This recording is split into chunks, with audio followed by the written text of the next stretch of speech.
ঢাকা থেকে শুক্রবার বিকেল ৩টায় গোপালগঞ্জের বেদগ্রামে পথসভা শেষ করে গাড়িবহর নিয়ে টুঙ্গিপাড়ার জনসভায় যোগ দিতে যাচ্ছিলেন বিএনপির জাতীয় নির্বাহী কমিটির সহ সাংগঠনিক সম্পাদক সেলিমুজ্জামান সেলিম এবং কেন্দ্রীয় স্বেচ্ছাসেবক দলের সভাপতি SM জিলানী।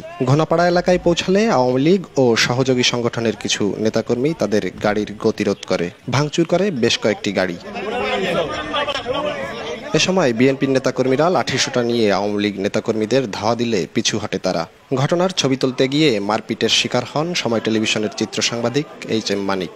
এর কিছুক্ষণ পর আওয়ামী লীগ কর্মী সমর্থকরা সংগঠিত হয়ে আবারও হামলা চালায়, পিটিয়ে ও কুপিয়ে আহত করে অন্তত ৩৫ জন বিএনপির কেন্দ্রীয় ও স্থানীয় নেতাকর্মীকে। শুক্রবার রাতে ঢাকা খুলনা মহাসড়কের চরপাথালিয়া এলাকায় পাওয়া যায় কেন্দ্রীয় স্বেচ্ছাসেবক দলের ক্রীড়া সম্পাদক শওকত হোসেন দিদারের মরদেহ।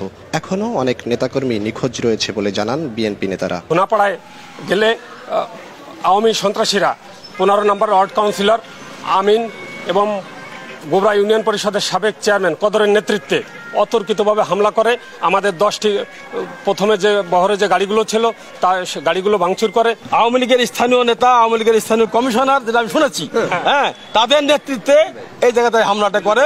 বিএনপি একটি ভালো সমাবেশ করতেছে, এটা আওয়ামী লীগের তথাকথিত কিছু অতি উৎসাহী বা হাইব্রিড অথবা বিশেষ কোনো উদ্দেশ্য সাধনের জন্য তাকে করেছে, যাদের এটা পছন্দ হয় নাই।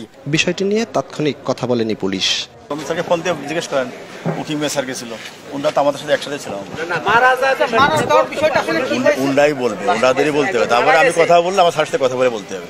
আহতদের উদ্ধার করে তাৎক্ষণিক গোপালগঞ্জ 250 শয্যা বিশিষ্ট জেনারেল হাসপাতালে ভর্তি করা হয়। গুরুতর আহত অবস্থায় কেন্দ্রীয় স্বেচ্ছাসেবক দলের সভাপতি HM জিলানী সহ বেশ কয়েকজনকে উন্নত চিকিৎসার জন্য পাঠানো হয় ঢাকায়।